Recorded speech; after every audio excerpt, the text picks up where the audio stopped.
conhece como Atos dos Apóstolos, mas na verdade são os atos do Espírito Santo, né? Então foi o Espírito Santo que trouxe Pedro até aqui, para que um gentio, uma família de gentio fosse alcançado. E o Espírito Santo tinha pressa disso, a gente vai ver aqui no episódio que ele ultrapassa o que Pedro vem falando. Então eu vou ler Atos 10. Havia em Cesareia um homem chamado Cornélio, centurião do regimento, conhecido como italiano. Ele e toda a sua família eram religiosos e tementes a Deus, dava muitas esmolas ao povo e orava continuamente a Deus. Certo dia, por volta das 3 horas da tarde, ele teve uma visão. Viu claramente um anjo de Deus que se aproximava dele e dizia: Cornélio. Atemorizado, Cornélio olhou para ele e perguntou: O que é, Senhor? O anjo respondeu: Suas orações e esmolas subiram como uma oferta memorial diante de Deus. Agora, mande alguns homens a Jope para trazerem um certo Simão, também conhecido como Pedro, que está hospedado na casa de Simão, o curtidor de couro, que fica perto do mar. Depois que o anjo que lhe falou se foi, Cornélio chamou 2 dos seus servos e um soldado religioso dentre os seus auxiliares e, contando-lhes tudo o que havia acontecido, enviou-os a Jope.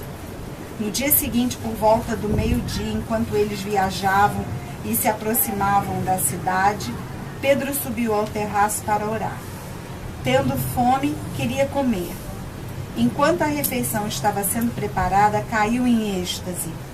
Viu o céu aberto e algo semelhante a um grande lençol que descia à terra, preso pelas 4 pontas, contendo toda espécie de quadrúpedes, bem como de répteis da terra e céu e aves dos céus. Então uma voz lhe disse: Levante-se, Pedro, mate e coma. Mas Pedro respondeu: De modo nenhum, Senhor, jamais comi algo impuro ou imundo. A voz lhe falou segunda vez: Não chame impuro ao que Deus purificou. Isso aconteceu 3 vezes e em seguida o lençol foi recolhido ao céu. Enquanto Pedro estava refletindo no significado da visão, os homens enviados por Cornélio descobriram onde era a casa de Simão e chegaram à porta. Chamando, perguntaram se ali havia hospedado Simão, conhecido como Pedro. Enquanto Pedro ainda estava pensando na visão, o Espírito lhe disse: Simão, 3 homens estão procurando por você. Portanto, levante-se e desça. Não hesite em ir com eles, pois eu os enviei. Pedro desceu e disse aos homens: Eu sou quem vocês estão procurando. Por que motivo vieram? Os homens responderam: Viemos da parte do centurião Cornélio. Ele é um homem justo e temente a Deus, respeitado por todo o povo judeu. Um santo anjo lhe disse que o chamasse à sua casa para que ele ouça o que você tem a dizer. Pedro os convidou a entrar e os hospedou. E aí o texto vem da parte de... Leio esse pedaço também? Sim. No dia... assim. Só uma coisa, preste atenção que essa visão que Pedro teve acontece em Jafa, ou em Jope, tá? Depois ele foi chamado para Cesareia, que a Denise vai ler agora. No dia seguinte, Pedro partiu com eles e alguns dos irmãos de Jope o acompanharam. No outro dia chegaram a Cesareia. Cornélio os esperava com seus parentes e amigos mais íntimos que tinham convidado. Quando Pedro ia entrando na casa, Cornélio dirigiu-se a ele e prostrou-se aos seus pés, adorando. Mas Pedro fez levantar-se, dizendo: Levante-se, eu sou homem como você. Conversando com ele, Pedro entrou e encontrou ali reunidas muitas pessoas e lhes disse: Vocês sabem muito bem que é contra a nossa lei um judeu associar-se a um gentio ou mesmo visitar. Mas Deus me mostrou que eu não deveria chamar impuro ou imundo a homem nenhum.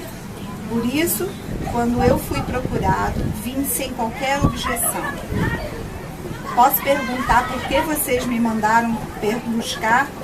Cornélio então respondeu: há 4 dias eu estava em minha casa orando a esta hora, às 3 horas da tarde. De repente, apresentou-se diante de mim um homem com roupas resplandecentes que disse: Cornélio, Deus ouviu sua oração e lembrou-se de suas esmolas.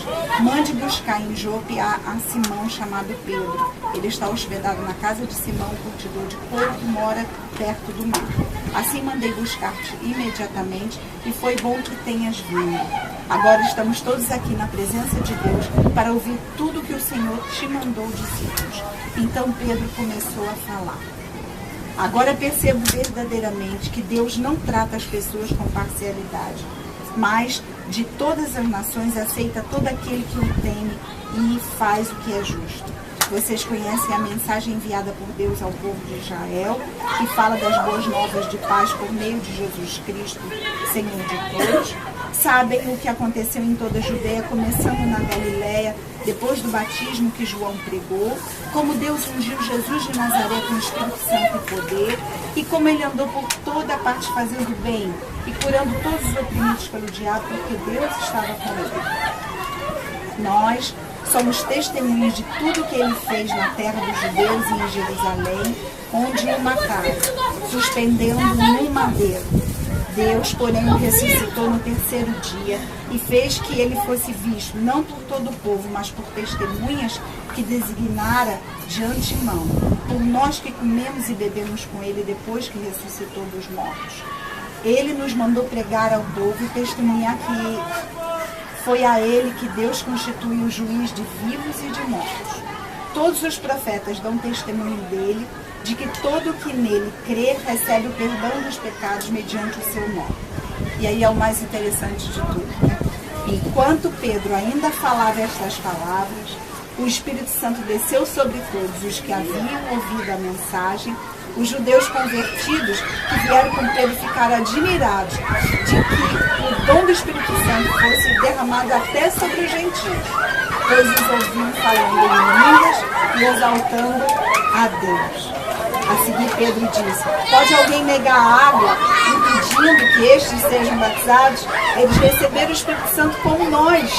Então ordenou que fossem batizados em nome de Jesus Cristo. Depois pediu que Pedro ficasse com eles alguns dias. Qual o pedaço? A pregação de Deus. Só lembrar uma coisa aqui.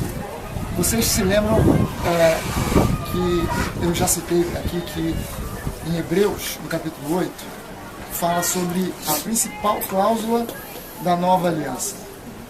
E a principal cláusula da nova aliança é uma citação da profecia de Jeremias, quando Deus, através de Jeremias, diz: olha, vai virar um tempo onde eu vou estabelecer uma nova aliança. E ele cita que nessa nova aliança eu perdoarei as suas iniquidades e dos seus pecados eu jamais me lembrarei. Isso é citado, né, pelo escritor aos Hebreus, que a gente não sabe quem é, e que há um debate se foi o apóstolo Paulo. Eu particularmente acho que foi, se não foi o apóstolo Paulo, que para mim foi, se não foi o apóstolo Paulo, foi alguém que conhecia muito bem a doutrina que ele pregava. E ele cita lá novamente em Hebreus 8 essa passagem, né? E cita simplesmente essa passagem, né, de que na nova aliança eu perdoarei todas as suas iniquidades, e dessas iniquidades, desses pecados, eu jamais me lembrarei. Agora, o texto aqui, quando Pedro chega na casa de Cornélio, ele chega meio sem entender o que está acontecendo. Ele já teve um entendimento até certo ponto, por causa da visão que ele teve, de que Deus não faz acepção de pessoas, de que ele está querendo agora levar alguma coisa da palavra, da mensagem que ele, Pedro e os apóstolos receberam para os gentios, mas ele não sabe até que ponto isso aí vai afetar os gentios, e ele começa a explicar desde o início. Então, olha só, já que eu não sei exatamente o que Deus quer mostrar para vocês, eu vou começar do começo. Eu vou começar falando sobre tudo aquilo que tem incluído nessa história. Então, olha só, primeiro ele começa dizendo que não seria lícito para ele, como judeu, ir na casa de um gentio e visitar um gentio, ter contato com um gentio. Ou seja, ele começa falando da lei. Ele começa mostrando que a lei ela era rígida em colocar uma separação. Ela era rígida em colocar um distanciamento. Então ele começa citando a lei, mas ele não vai explicar a lei aqui, não. Ele só cita isso que os gentios até mesmo já sabiam disso, que era proibido haver esse contato. Não, dá Agora percebo verdadeiramente que Deus não trata as pessoas com parcialidade, mas de todas as nações aceita todo aquele que o teme e faz o que é justo. Vocês conhecem a mensagem enviada por Deus ao povo de Israel, que fala das boas novas de paz por meio de Jesus Cristo, nosso Senhor de Deus. Então, olha só, agora primeiro ele cita alguma coisa da lei, de como a lei funcionava para os judeus. Agora ele diz que Jesus veio para trazer paz. Até aqui, nada acontece. Sabe o que aconteceu em toda a Judéia, começando na Galiléia, depois do batismo que João pregou? Como Deus ungiu Jesus de Nazaré com o Espírito Santo e poder, e como ele andou por toda parte, fazendo bem e curando todos os oprimidos pelo diabo, porque Deus estava com ele. Agora ele diz que Jesus andou por toda parte, fazendo bem, curando, libertando pessoas que estavam endemoniadas, fazendo toda sorte de coisas benéficas para as pessoas, né? Libertando, curando, trazendo paz. Nós somos testemunhas de tudo que ele fez na terra dos judeus e em Jerusalém, onde o mataram, suspendendo-o em madeira. Agora ele fala que mesmo tendo sido um camarada justo, bom, legal, que só fez o bem, ainda assim ele foi morto, pendurado numa cruz. Até aí, pessoal, Cornélio, a turma está ouvindo. Deus, porém, o ressuscitou no terceiro dia e fez que ele fosse visto, não por todo o povo, mas por testemunhas que designara de antemão, por nós que comemos e bebemos com ele depois que ressuscitou dentre os mortos. Agora ele fala a coisa mais importante, que estabelece de forma assim, o grande diferencial do cristianismo para qualquer outra religião: a ressurreição. Qualquer outra religião pode dizer que Jesus é bom, que é legal, que é paz e amor, mas a ressurreição é o ponto crucial.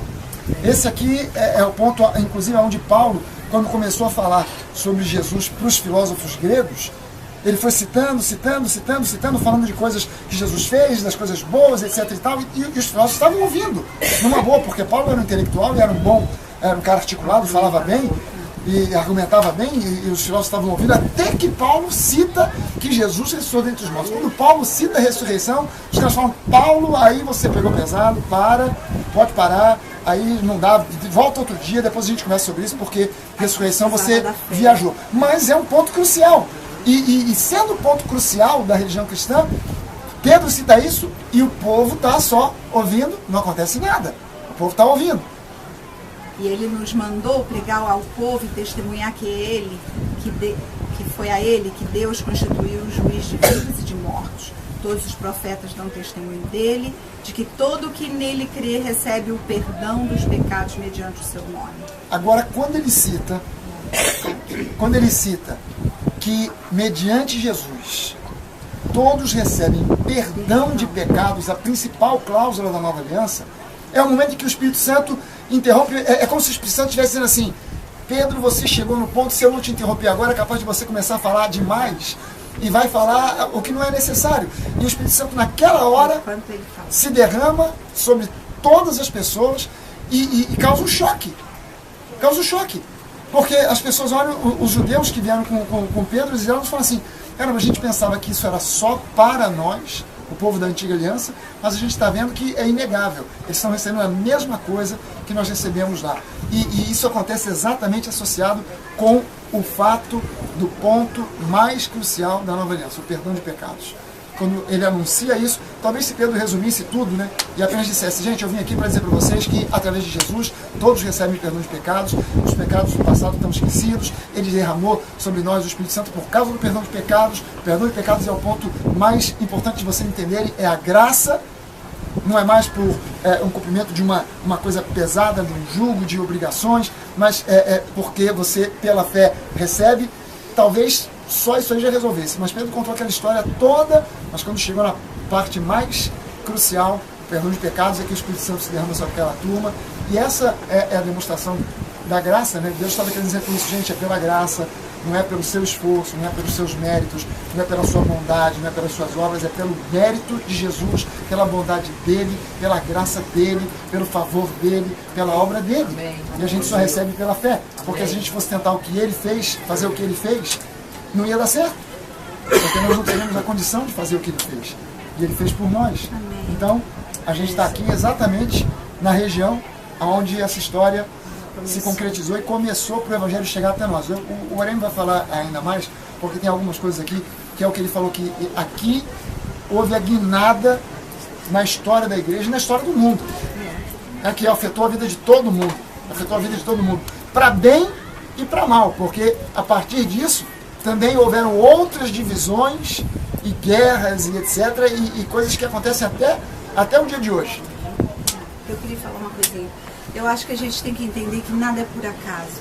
A gente vê Herodes como um grande construtor, apesar de ter sido odiado pelos judeus pela forma como ele... O caráter dele, um homem maluco, mas enfim. Mas Deus usava esse homem para fazer um ponto estratégico ser estabelecido, para daqui, né, por ser um porto, ser um lugar de conexão com outros lugares, o Evangelho também poder chegar até lá. E da mesma forma, não foi uma pessoa qualquer, foi um centurião aqui romano, que deveria ser um homem influente. Então, no momento em que o Evangelho, a palavra de Deus entrou, Jesus passou o centro daquela família que ele levou para esse encontro com Pedro, seus familiares e amigos, aqui eram pessoas influenciadoras e que levaram esse Evangelho de alguma forma para ser disseminado. Então, nada disso aqui foi feito segundo o coração do homem, não. Deus tinha planos e propósitos para alcançar a mim e a você. Amém. Séculos depois. Nós estávamos já no coração de Deus quando isso tudo estava acontecendo na vida de Cornélio aqui. Então, a gente entender que agora, nesse momento, o que Deus está fazendo na sua vida é para que você seja influenciador de gerações que vão vir à sua frente. Filhos, netos, amigos.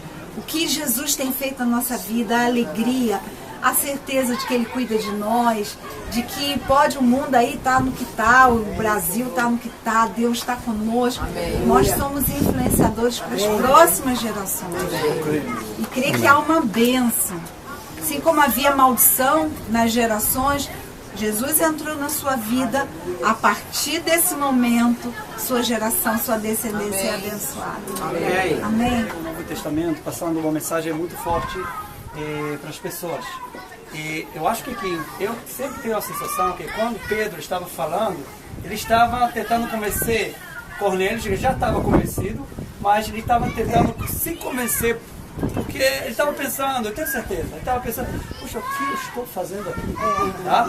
Deus me chamou, mas eu não estou acostumado com isso. Como é que essas pessoas, tudo bem, eu vou contar agora a história de Jesus, mas essas pessoas são gentios.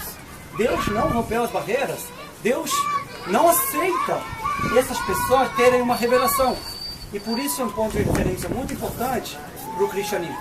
Porque aqui pela primeira vez, quando desceu o Espírito Santo, Pedro teve uma prova. Tá?